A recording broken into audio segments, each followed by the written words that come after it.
Porque, meu Deus, isso é uma instabilidade. Olha só, quando eu virei mãe, eu sempre fui workaholic, né? Então, isso é um problema pra mim. Eu sempre gostei de trabalhar, assim. Domingo de manhã, a minha felicidade era trabalhar. Depois que eu virei mãe, eu perdi o tempo para desfrutar tanto do trabalho. Então, eu tenho bem menos tempo disponível. Nesse menos tempo disponível, eu trabalho o que é possível. O que não é possível, eu junto para fazer domingo de manhã. E como vocês viram, né, que acompanhou o meu story, hoje eu fiquei basicamente o dia todo com a Alice. Estava chovendo, não tive que fazer muito na rua. E eu não consegui fazer nada, assim. Então, foi muito frustrante, muito frustrante. E eu não dei conta das coisas que eu queria ter dado conta. Instabilidade. E é isso, né? Faz parte. Como lidar com isso, né? Eu vou ficar frustrada, mas é entender que não tem muito o que fazer nesse sentido. Então, alongar prazo, enfim, tirar ela um pouquinho para ficar com o pai, para me dar 10 minutos para fazer o que é muito urgente. Isso foi o que eu consegui fazer hoje. E é isso aí, me acolhi e bola para frente. Amanhã vai ser melhor, né? Mas deixa eu ver aqui, Capati. Motivada frente às incertezas e instabilidade que enfrentamos no dia a dia. Incerteza e instabilidade é legal falar, porque eu tô falando mais da incerteza do mercado, né? Que acontece, a instabilidade da vida. Mas a Paty tá trazendo algo que talvez tenha a ver com a instabilidade, com a incerteza que a gente sente. E aí, outro ponto importante pra gente falar da gestão das nossas emoções, né? Muitas vezes a gente também não tá bem, então tem coisas que acontecem, que nos tiram do eixo, enfim. A nossa insegurança, ela vai aparecer. Isso vai depender de cada personalidade, de cada vivência. Então, eu sou uma pessoa bastante insegura, bastante.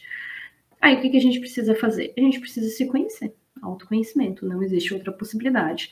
A fã aqui de terapia manda todo mundo para terapia porque a gente precisa fazer terapia. A gente precisa entender qual é o nosso movimento. E aí é legal porque a gente analisa dados. Então, por exemplo, eu sei, né? Eu sou trabalhada na terapia. Então, eu sei, quando eu tô com raiva, eu sei o que eu faço. Quando eu tô frustrada ou com medo, eu sei o que eu faço. E quando eu tô agindo daquela maneira, eu nem percebi ainda. Por exemplo, um exemplo para vocês, sei lá, para ficar mais claro.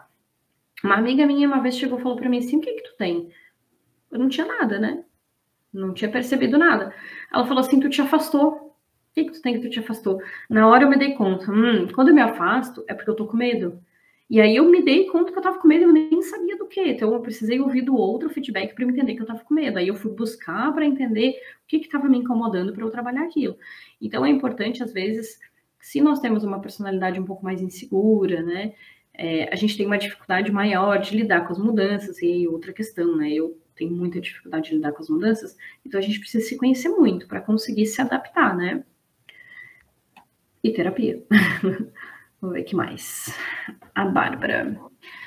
Como driblar nossa insegurança e comunicar nossa identidade para os nossos clientes? Como eu fiz. Eu não driblo, eu falo, né? Então, assim, claro que depende do que tu tá falando exatamente, Bárbara, mas eu penso que a nossa essência, ela é a nossa força maior. Na nossa essência não tá a insegurança. A gente não é insegura por essência. A gente é insegura por defesa. A gente é insegura por ter vivenciado coisas difíceis na nossa vida e a gente ficou mais insegura. Mas quando a gente está confortável na nossa essência, a gente não é insegura. Pode pensar nisso. Como comunicar isso, né? Se eu tô insegura, provavelmente eu não tô tão agarrada na minha essência assim. Talvez seja importante fazer algo para te conectar mais. Tem estratégiazinhas básicas de PNL, assim, que a gente faz, eu tenho no carro. Eu tenho 2 coisas que eu faço para me conectar com a minha essência. Inclusive, eu fiz isso antes de entrar aqui. Eu sou espírita, né? Então eu ando sempre, gente, não tem nada a ver com religião, mas assim, eu falo o que pra mim funciona, eu tô falando de âncora, né? Então eu ando com o evangelho na minha bolsa o tempo inteiro, o tempo inteiro.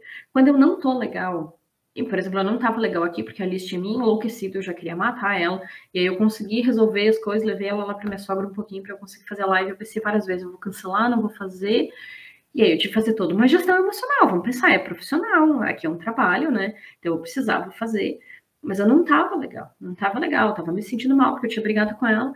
Enfim, antes de sentar aqui, eu peguei o evangelho e eu fiz uma prece e ainda pensei assim, que eu possa ser instrumento para ajudar as pessoas, que é o meu propósito, é a minha essência, eu sempre quero ajudar as pessoas. Se eu não consigo, então, acalmar, né, a minha relação com a minha filha no momento que é necessário por mim, que eu consiga fazer pelos outros. Então, eu abri o evangelho, eu trouxe uma mensagem ali, eu entendi, beleza, e bola pra frente. Essa é uma das estratégias que eu tenho. Então, não quer dizer que vocês tenham que ter o evangelho na bolsa, tá? Mas, assim, quem tem outras religiões, de repente fazer uma prece, ter a Bíblia. Ah, não tem religião nenhuma. Perfeito. Bota uma música que tu goste, funciona igual. Um livro de poesia, poesia calma. Enfim, tem várias estratégias. Quer ver coisa também que eu já peguei? É mensagem que as pessoas que me amam já me mandaram. Eu tenho essas mensagens salvas, porque aí eu não tô legal, um dia pego e começo a ler, porque às vezes a gente duvida da gente, a gente duvida da nossa capacidade. E isso é fazer gestão da emoção, porque às vezes a gente não tá bem. Vamos combinar, né? Instabilidade. Quando a gente não tá legal, não adianta a gente se culpar, é porque eu deveria estar bem, porque tá tudo bem, ou porque tu tem que ser mais forte. Gente, não existe isso de ser mais forte.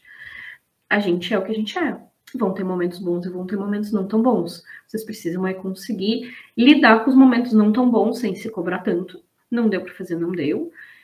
E eu acho que ser o mais autêntica possível, porque ser autêntico nos dá força. Pode ser que perca cliente por isso, né? Mas quem fica contigo fica porque gosta justamente do teu jeito, tá? Então essa coisa assim de antigamente, para mim é bem de antigamente. Ah, tu tem que ter uma postura, tu tem que, eu lembro do meu pai, tu tem que andar de terno, comprar um blazer, não sei o que, tu precisa andar de salto e tu precisa andar maquiado. Tô eu aqui, ó, de cara lavada, sem filtro, eu não me maquio, não gosto, não ando de salto. Eu poderia me esforçar, né, um pouquinho mais, mas eu não tô afim.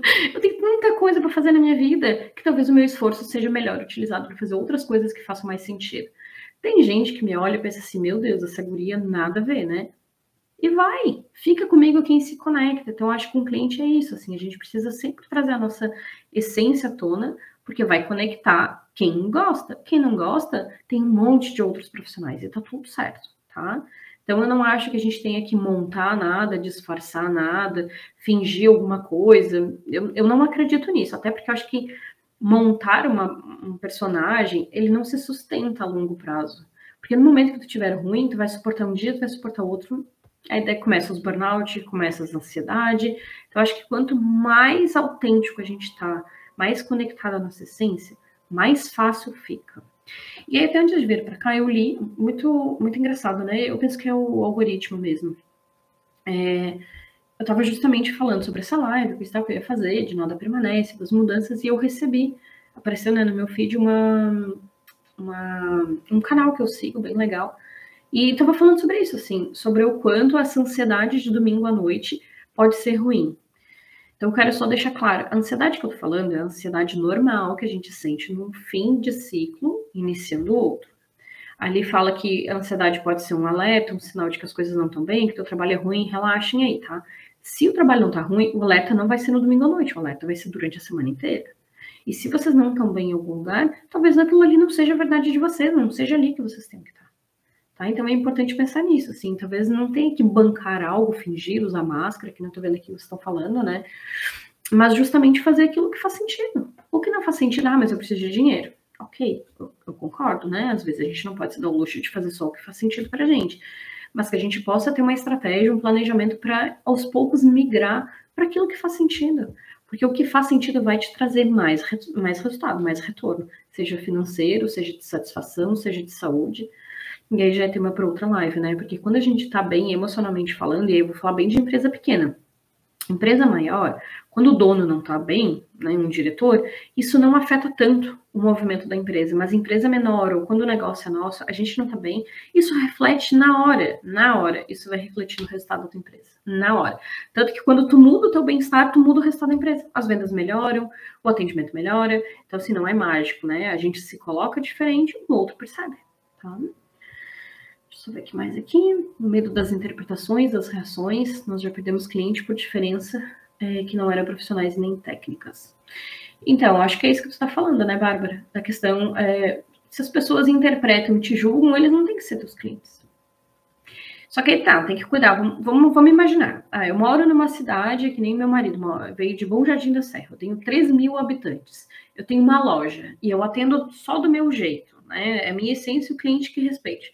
Talvez tu não tenha cliente o suficiente para aderir à tua essência, vamos dizer assim, né? E aí o mundo digital é maravilhoso por isso. Eu estou entrando justamente no mundo digital, estou fazendo a minha mentoria agora digitalmente, né? Porque é isso, no Brasil a gente tem uma tribo muito maior, que só o mundo, né? Então a gente não fica tão preso numa tribo específica. E eu senti muito isso quando eu vim de Porto Alegre para Tubarão. Apesar de Tubarão não ser uma cidade tão pequena, hoje ela tem mais de 100.000 habitantes, eu me senti bem desconfortável. Então, eu nunca fui de me maquiar, nunca fui de usar salto, e as mulheres aqui, quando vão no shopping, nossa, elas vão com os brincos, argolão, cheio de strass, salto e maquiagem, e eu, meu Deus do céu, assim, eu sou um ET. Então, isso me gerou muito estranhamento para mim e para o pessoal que me via. Hoje eu já não dou muita bola, e é engraçado, porque assim, tudo bem que eu sou taurina, né, então eu sou fechada, eu sou pé no chão, eu não sou uma pessoa muito aberta, apesar de amar inovação, eu trabalho com inovação há muitos anos, mas eu sou uma pessoa mais na minha, sou mais introspectiva. E eu, particularmente, eu não tenho quase amigos daqui da cidade. Meus amigos são todos de fora. Então, quando eu falo assim que sempre tem alguém por nós, é isso, a gente nunca vai ficar sozinho. Não existe isso. Só que a gente vai ter que achar as pessoas da nossa tribo. Negócios em cidade pequena, talvez tenha que rever um pouquinho o que eu tô falando, criar outras estratégias, porque pode ficar sem cliente mesmo. Mas uma cidade maior, estou entendendo que tu tá falando de São Paulo, cara, eu sugeriria que tu busque a tua tribo, tá? Eu acho que tem gente que vai valorizar demais o teu trabalho, vai valorizar demais a tua entrega, principalmente porque vai se identificar com os teus valores. E os clientes que de repente não valorizam isso não é o público-alvo de vocês, tá? O Carlos falou aqui, ser verdadeira na essência conecta, exatamente, conecta. E se não conecta, não vai aparecer o teu cliente, tá? Tem que buscar outro. Sim, estamos cansados de vestir máscaras, maquiagem para cliente, queremos encontrar os clientes que se identificam com nós. Então, eu tenho um case de sucesso de uma cliente minha que mais que triplicou o faturamento justamente fazendo isso. Ela parou de se esforçar para vender para quem não dava tanto valor para ela e foi buscar quem dava valor para ela. Eles entenderam a essência deles, mudaram a comunicação e eles venderam em menos de 5 meses, eles estavam vendendo mais que o triplo. Isso não é brincadeira, isso é registrado, tem os relatórios, tudo. Então, assim, é fato, tá? Então, o primeiro passo, vocês precisam identificar a essência da empresa de vocês, tá, Bárbara? A primeira coisa, entender, assim, o que move vocês, os valores de vocês, o que vocês querem entregar, que diferença vocês querem trazer para o mundo. E aí, vocês têm que pensar qual é o cliente que pagaria para ter isso. Achando esse cliente, bora mexer na comunicação, tá? Mexer na comunicação de marketing, mexer na comunicação de atendimento, na comunicação do produto, tá? Tudo que comunicar a essência de vocês vai atrair. Então, por exemplo, a gente fez aqui um desafio para as gurias, nada a ver agora com a história, mas falando da questão das planilhas e da estabilidade, né? Minhas funcionárias tá vindo, sei lá, uma banda para cá, para a cidade, de sertanejo, não entendo nada disso, não curto muito. E elas estavam enlouquecidas para ir. Então tá, vamos fazer um desafio. A gente já fez isso uma vez com a Wesley Safadão, foi muito legal. A gente botou o desafio que a gente compraria o ingresso para elas se elas batessem a meta. Foi a primeira vez na pastelaria que ela vendeu 50 mil. 50 mil era um sonho, isso lá em 2016, 2017. E a gente fez e as gurias bateram. E eu tinha feito um cartaz bem lindo com a foto do Wesley Safadão, e os dias, assim, quanto que tinha que vender por dia. Pois elas bateram, ganharam, foram pro show, levaram o cartaz do Wesley Safadão. Ele viu, achou o máximo, ele não entendeu nada, obviamente, porque era longe. Pegou o celular delas, bateu uma selfie com ela segurando o cartaz. Foi muito legal, assim. E eu tenho essa foto salva, assim, porque mostra justamente quando a gente quer algo, a gente dá um jeito de lidar com a instabilidade. No caso, nem era tanta instabilidade. A estabilidade era que a gente nunca vendia 50 mil. Naquele momento que elas, nossa, é isso, a gente quer isso, pá, elas estouraram, elas fizeram 50 mil. E aí agora a gente fez esse desafio, tá vindo uma banda pra cá, sei lá, Gustavo, Juliano, Henrique, sei lá, alguma coisa assim. E Felipe, alguma coisa, são 3 pessoas, uma dupla e uma outra pessoa lá. E elas estavam enlouquecidas para ir pro show. Beleza, então aí eu montei justamente a meta para elas fazerem. Só que agora não é mais a meta 50 mil, ou a meta nunca fizemos, eu quero esse valor. Eu calculei exatamente quanto que eu vendo por semana, quantas semanas vão ser, eu sei exatamente qual semana do mês vende mais e vende menos, então eu peguei as médias e criei, e coloquei um pouco a mais para juntar o que eu preciso que a gente perdeu esse ano. E a princípio tá tudo dando certo, elas não bateram, fechou a primeira semana agora, elas não bateram por muito pouco, e nem era semana que era para ser maior, porque eu dividi por semana igualmente, né, mas maio não é para ser o nosso melhor mês, junho e história. Então eu já sei que elas vão bater fácil essa meta, tá? E é isso, né, eu sou louca das planilhas, então eu consigo ter essa noção, assim, de como as coisas funcionam. E aí o legal é que é isso, a essência, quando eu consegui achar algo legal para elas, né, na verdade não foi eu que achei, elas é que falaram que iriam no show, mas aí a gente vamos dar, né? Então a gente cria um objetivo que para elas faz sentido, às vezes não é o dinheiro, não é, sei lá, um prêmio de alguma coisa aleatória, mas conectar com o show, pá, produtividade melhora, motivação melhora, emocionalmente elas estão mais empolgadas, e aí a empolgação transparece, né? Tá bom, gente? Me acompanha aí, eu acho que na terça-feira, meio-dia, eu vou fazer outra live. E eu pretendo fazer todo domingo uma live dessas mais reflexiva, então se vocês tiverem ideias e quiserem me mandar no meu direct, me contar o que vocês gostariam de saber, ou quais são as angústias que estão passando na semana, que precisam de ajuda, joga para mim ali que eu monto uma live pra gente bater um papo aqui para transformar esse mal-estar em algo mais positivo, tá? E como falou lá o outro canal que eu sigo, se vocês estão muito ruim durante a semana, não só no domingo, cuidem, porque realmente pode ser algo ruim, tá? Então, pensem, analisem esses dados que vocês tenham e mudem, tá bom?